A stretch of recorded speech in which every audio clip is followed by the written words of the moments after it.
சேவடி என்று சொன்னால் சிவந்த திருவடி.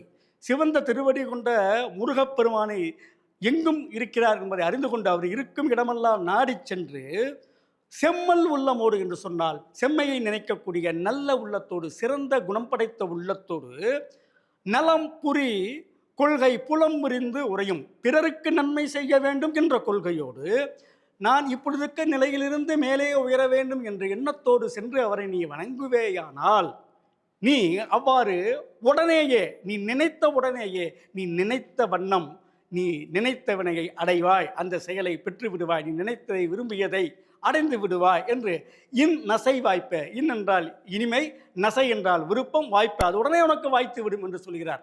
இந்த புலம்பெயர்ந்து என்பதற்கு இப்பொழுது இருக்கும் நிலையை விட்டு அடுத்த நிலை என்று சொல்லும்போது நாம் இக வாழ்விலே உயர்தல் என்று ஒரு பொருள் இருக்கிறது.